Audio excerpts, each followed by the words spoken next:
Listo. No, pero no hay intermedio. Ya estamos por terminar, ¿eh? Estamos por terminar. No, era simplemente para cambiar técnicamente acá la cámara. Yo rescato, y me parece justo reconocerlo, 4 medidas que implican una ruptura con el neoliberalismo precedente. Y las 2 primeras son tomadas por el gobierno de Eduardo Duhalde, siendo Labaña el ministro de Economía. Una es que en medio de la crisis total, no había un mango por ningún lado, se restablecen las retenciones a las exportaciones agropecuarias.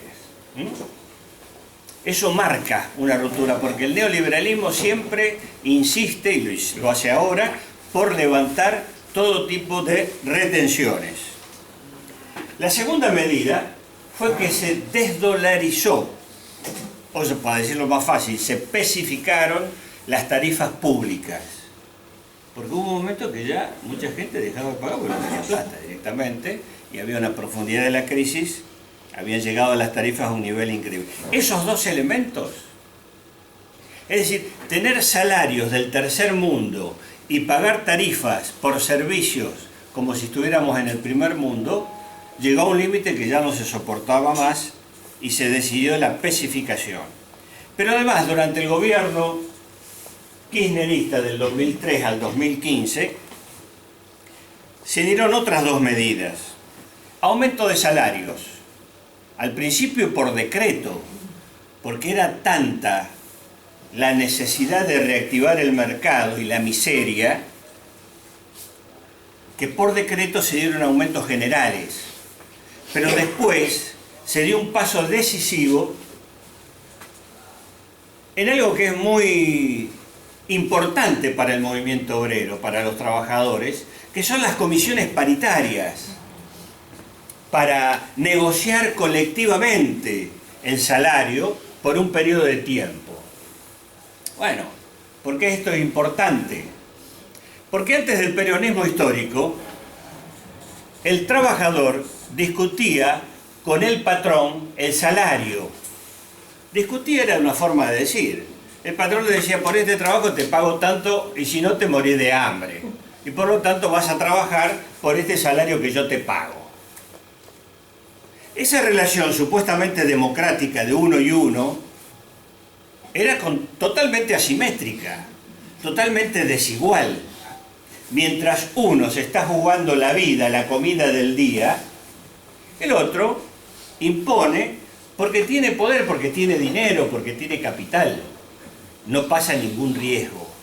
Entonces, las comisiones paritarias, que son creación del peronismo histórico, marcan un cambio sustancial, porque ahí no es el trabajador en forma individual, sino el sindicato o la federación que pacta un salario sobre la base de la negociación con las cámaras patronales, pero además con el arbitraje del Estado, que es el elemento central en esta participación de fijar el salario.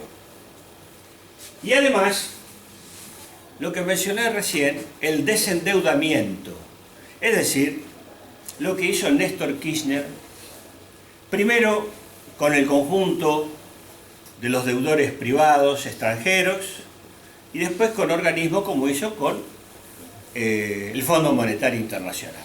Aprovechando una coyuntura favorable internacional, aumentaron las reservas y en un momento dado, para sorpresa de todos, dijo, te pago y te mandás a mudar, porque el Fondo Monetario Internacional en ese momento, como lo tiene ahora, tiene una oficina de monitoreo permanente dentro del Banco Central. Y se enteran muchas cosas antes que nosotros como ciudadanos argentinos. estos elementos, yo creo que son 4 puntos que implican una ruptura con lo anterior. E insisto en esto porque hay una serie de libros, trabajos, tesis, que hablan del periodo kirchnerista simplemente como si hubiera sido una posconvertibilidad. Con lo cual le borronean méritos y lo comparan como que sí, pero ¿saben por dónde viene esta cosa? Viene por el lado de grupos de izquierda que a veces tienen influencia importante dentro de la universidad, y aparece esto como la posconvertibilidad, ni siquiera con un nombre propio, sino como algo que simplemente fue la continuidad de lo anterior, pero con políticas más blandas hacia los trabajadores y hacia los humildes. Bueno, yo creo que esto se niega rotundamente con estos 4 puntos que implican una ruptura con lo anterior. Bueno, ¿qué pasó en el 2015? Y ya nos vamos acercando a la parte más interesante, en la cual yo voy a tirar algunos petardos, como para que generalicemos una serie de opiniones. Parto de considerar que lo que ocurrió en el 2015 no fue simplemente un cambio de gobierno, fue un cambio de régimen. Es algo mucho más profundo, más sustancial. Hubo muchos teóricos, periodistas que hablaban de la importancia de la, como dice acá, de la alternancia democrática. Minga. Alternancia democrática significó el retorno de las peores recetas neoliberales contra nuestro pueblo. Es decir, fue un cambio de régimen, con un nuevo bloque hegemónico que se unificó, que aparece ya en el 2003 cuando accede el kirchnerismo, pero logra su momento de identidad y formación y consolidación con la crisis del 2008, es decir, recuerdan con el tema de las retenciones, las 125, donde ellos, bueno, yo me acuerdo de algo terrible. En un momento en la capital federal había 2 concentraciones gigantes. Una en el Congreso, donde estuvo todo el campo nacional y popular, todos los sectores populares, partidos, etc. Y otra en los bosques de Palermo, donde está el monumento que la gente le dice el monumento de los españoles, que en realidad es de los españoles a la República Argentina, un monumento hermoso, blanco, etc., en medio de Palermo, de los bosques. Bueno, la sorpresa fue cuando el otro día me entero que hubo más gente en Palermo que en el Congreso. Y esto es un serio llamado de atención. Es decir, la derecha no puede correr con la vaina. En un terreno donde los sectores populares, cuando había posibilidad democrática, podían ganar elecciones, y por eso se los proscribía, durante décadas ocurrió eso. Ahora la derecha, mediante el lavado de cerebro generalizado, los medios de comunicación masivos, la justicia que legaliza su actividad, etcétera, etcétera, nos pueden ganar elecciones. Esa es la gravedad del momento, ¿no? Y esto no es solamente acá, es a nivel mundial. Esto es a nivel mundial. ¿Cuál es ese nuevo bloque hegemónico que se consolida, se conforma prácticamente en 2008 y que desde entonces nos saca el sueño? En primer lugar, el complejo agroexportador. Pongo letra más chiquita porque son varios integrantes, pero voy leyendo por si de atrás no se lee mucho. La mayoría de las grandes industrias, principalmente de capital extranjero. el sector financiero. Es decir, los bancos. El apoyo de los organismos multilaterales de crédito internacionales, como el Banco Mundial, el Fondo Monetario Internacional, el Banco Interamericano de Desarrollo, por supuesto, la Embajada de Estados Unidos como asesora política de esta alianza, de este bloque. Hay que decirlo, muchos de la burocracia sindical, que se han convertido desde la época de la dictadura, y algunos antes, cuando la dictadura de Onganía también, en empresarios. Y por lo tanto, piensan como tales, razonan y actúan como tales, ¿no?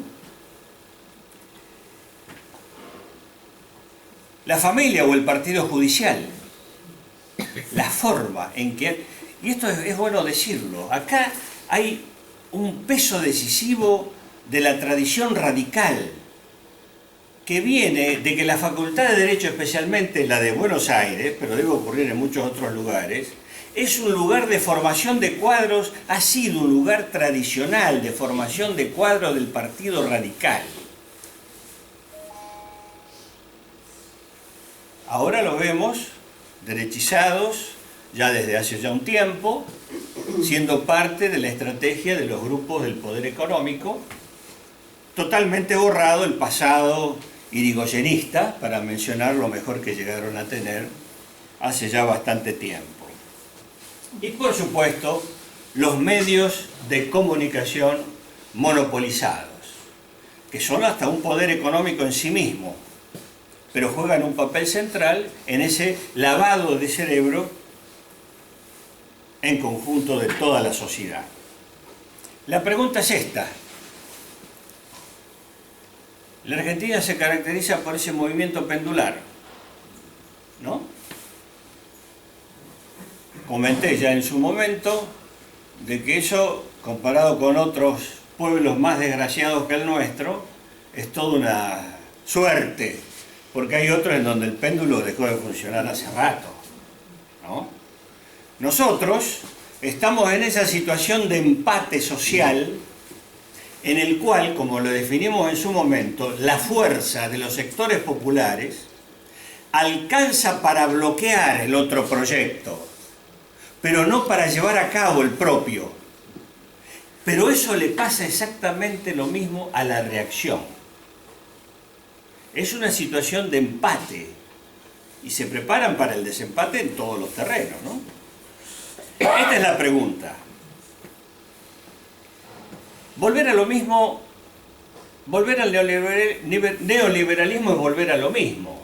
Son las recetas de siempre, es lo que han terminado repitiendo en muchos países del mundo y en la Argentina un montón de veces, que fracasaron, que causaron tanto dolor a nuestro pueblo. El objetivo es dinamitar, es destruir todo lo que implicó el proyecto de industrialización del país. Eso lo viene intentando ya desde el año 76 la dictadura militar, con una ecuación sencilla, pero clara, ¿eh? Desindustrializar el país para que no haya obreros, y si no hay obreros, no hay peronismo. Es decir, considerando el peronismo como el elemento que sigue conteniendo en nuestra sociedad la levadura de toda posibilidad de cambio. Bueno, tenemos el aliento de un intelectual latinoamericano que fue vicepresidente de Bolivia, Álvaro García Linera. Importante leer o ver sus entrevistas, sus conferencias. Ha dado varias en la Argentina, están por YouTube, y dijo algo alentador para nosotros, especialmente cuando estamos en momentos de derrotas. Dice, los procesos de transformación política y social nunca son lineales. Como muchas veces se proyecta eso desde la idealización, ¿no? Como que son lineales. No, tienen avances y retrocesos. Y dice él, avanzan por oleadas. Entonces, esa situación de empate nos ha servido hasta ahora para bloquear el proyecto del enemigo. Ahora lo que hay que hacer es pasar a otra cosa y terminar con ese movimiento pendular en función de una etapa nacional y popular, un proyecto de nuevo tipo, que ahora lo vamos a definir. Bueno, acá estoy señalando que ese repliegue, ese retroceso de las fuerzas nacionales, populares, necesariamente tiene que encontrar un momento en el cual eso se revierta.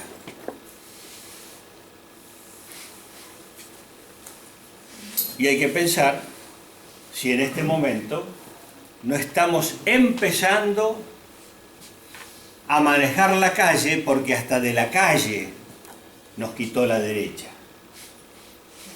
Se apoderó hasta de la calle. Bueno, acá viene esto de la formación política, de la necesidad del aprendizaje, que no es solamente formación teórica, sino aprendizaje también es aprender de la experiencia familiar, personal, social, para no cometer el error del necio, que se lleva siempre la misma piedra por delante porque no aprende, porque su experiencia es corta, su memoria es corta. Y la otra pata es el tema de la organización. El único elemento que puede garantizar la permanencia de los cambios necesarios es la organización popular, que posibilite la participación. Quien se opone a la organización es en definitiva un enemigo de la posibilidad de un cambio en la Argentina. Organización participativa, asimilando la experiencia del pasado, con el aprendizaje que da la práctica.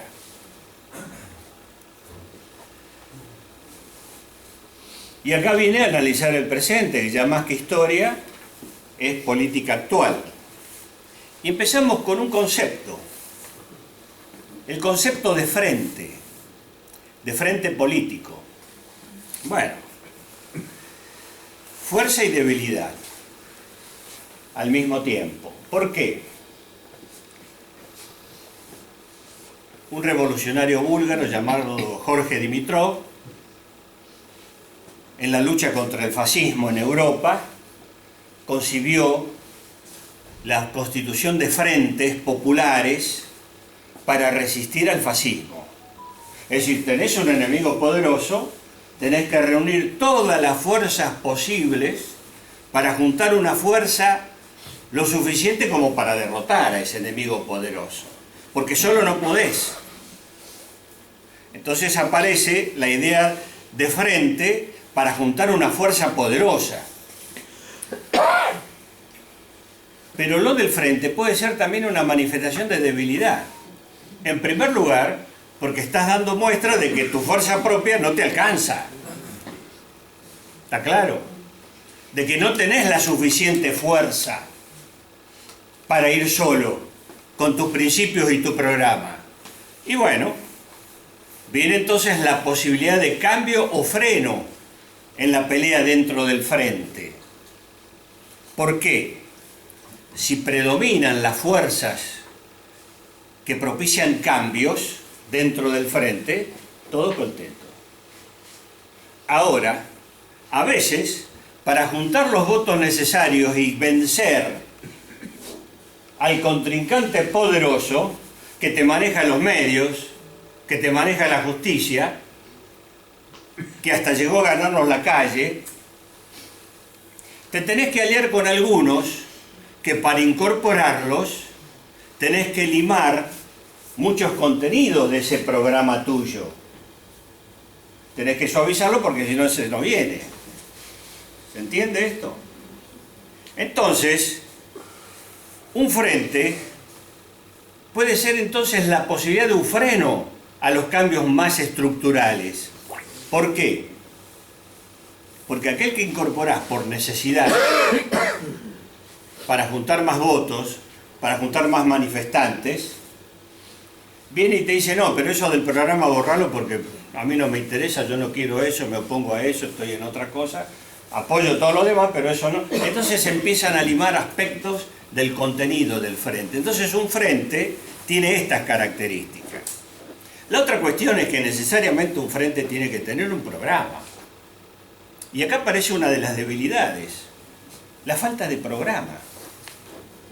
A veces los frentes se basan en acuerdos personales o en la confianza personal, cuando en realidad tendría que ser con la firma pública de 5, 10, 15 o 20 puntos, y eso que se conozca a nivel popular, porque está en el pueblo, en el conocimiento del pueblo de ese programa, la garantía de que todo lo que firmaron lo cumplan. Y por supuesto la movilización, que siempre es una cuestión central para cumplir con los programas o con los principios generales de un frente cuando hay flaquezas. Nosotros tuvimos una desgracia. El frente formado de contenido electoral sirvió para cumplir su papel central, que el macrismo perdiera la elección. Ese fue su mérito. ¿Fue un programa público? No. ¿Con puntos? Tampoco. ¿Se firmó un acuerdo frente a las cámaras televisivas para que todo el mundo viera? Tampoco. Esas son las debilidades. ¿Cómo estamos hoy? Que el que aportó menos del 10% de los votos dirige el plan económico. ¿Cómo se entiende eso? Acá hay un problema. Es decir, inmediatamente a los 2 meses, 3 meses, el nuevo gobierno se encuentra con la pandemia del COVID, que paralizó al mundo. Nos metió a nosotros también adentro de nuestras casas. Pero el enemigo siguió penetrando y llegando a todos mediante la televisión, los medios masivos de comunicación monopolizados. En definitiva, nos ganó la partida. Fue el que más resultado positivo sacó de la pandemia y la paralización del COVID. Pese a que al principio hubo una buena respuesta del gobierno, que quedó totalmente desdibujada en la opinión de la gente, con una maldita fotografía que se hizo pública, lo cual da la pauta del poder de los medios de comunicación para llevar una idea ¿De quién estaba en la foto? que borra todo lo meritoso de lo anterior, de todo lo que se venía haciendo, ¿no? Bueno, el otro dato para debatir dentro de estos momentos. ¿Hay recuperación macro? Sí, hay recuperación macro. La industria está creciendo. Se abren nuevas empresas. El desempleo ha disminuido. Y esos son datos importantísimos. Son datos muy importantes. Han crecido las exportaciones, han crecido también las importaciones. Ahora, ha crecido el empleo, ha disminuido el desempleo, pero los empleos creados tienen una retribución real menor que antes de la crisis. Por eso aparece ahora este fenómeno que antes desconocíamos, que un trabajador en blanco sigue por debajo de la línea de pobreza. Es decir, hay más empleo, pero degradado a nivel de ingreso, que no alcanza. Y de derecho. Y además, esto sirve para señalar la diferencia en que puede haber recuperación macroeconómica de los indicadores macro, pero resulta que la distribución del ingreso es siempre el talón de Aquiles del sistema capitalista. hay más riqueza que se crea, pero se sigue distribuyendo desigualmente. Estamos lejos del 50-50 del peronismo histórico, que le cambió la vida a los trabajadores y al pueblo argentino, simplemente con destinar el 50% del ingreso nacional a los trabajadores y otro a los empresarios. Bueno, son elementos para el debate. Martín Guzmán, el primer ministro de Economía, se dedicó a la relación con el Fondo Monetario Internacional en función de resolver ese que, lógicamente, es el tema central. Logró el acuerdo y se marchó ofendido. Justo cuando los números no empiezan a dar, ya en el segundo trimestre. Bueno, en mi opinión, este ministro de Economía, por no decir el gobierno, lo digo en voz baja, este ministro de Economía va a pasar a la historia como el ministro que legalizó la deuda con el Fondo Monetario Internacional gracias a su aprobación en el Congreso, cuando la deuda anterior, la contraída por Macri, no fue avalada por el Congreso, fue por decreto. Es decir, existía la posibilidad de pelearla como una deuda totalmente ilegal. ¿Por qué la tenemos que asumir todo cuando nosotros... Encima se fugó. No sé, no es una deuda que se fructificó en obras públicas, en infraestructura, etc. Entonces, ya redondeo. Entonces, yo creo que la función de Martín Guzmán fue justamente esa, la de convertir en oficial, con aprobación del Congreso, la deuda contraída por el macrismo. Y Sergio Massa, quien le sigue, con poderes de superministro, ahora lo llaman ordenamiento fiscal. Es el ajuste de siempre. Acá tengo estos datos que saco de la prensa de estos días, especialmente de ámbito financiero, el cronista comercial, que no van a pecar de populares necesariamente, ¿no? Como mensaje, como señal al próximo encuentro con el Fondo Monetario Internacional, se ha anunciado un recorte del gasto público, se habla de gasto, no de la inversión, para poder cumplir con la meta acordada de recaudación superior a la inflación. Bueno, ¿cuál es el recorte? Para cumplir con el 2,5 de déficit fiscal este año, que es lo que exige el Fondo Monetario, para que quede sobrante para pagarle los intereses, por supuesto, ¿no? Ministerio de Desarrollo Productivo, 70.000 millones de pesos. Todo esto es desde ahora a fin de año. Es decir, FONDEP, Fondo Nacional de Desarrollo Productivo, y FOGAR, Fondo de Garantías Argentino, que principalmente era dinero destinado al financiamiento de crédito de las pymes, de las pequeñas y medianas empresas, que son las empresas que más empleo dan. Salud, recorte de 10.000 millones de pesos, vinculados a la vacuna COVID y a otras vacunas que dejan de tener presupuesto para su aplicación. Programa Procrear del Desarrollo Territorial y Hábitat, recorte de 50.000 millones de pesos. Es decir, esto de la construcción, que tanto moviliza mano de obra y da trabajo, y es madre de industrias, tiene este recorte. Educación, considerado gasto por los neoliberales, recorte de 50.000 millones de pesos. Entre otras cosas, el programa Conectar Igualdad. Total, 210.000 millones de pesos.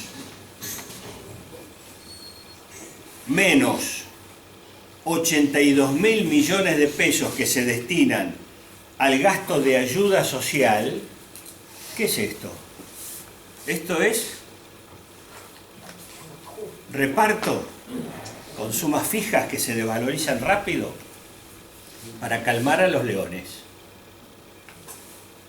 Es eso, un objetivo político. 210.000 de recortes, menos 82.000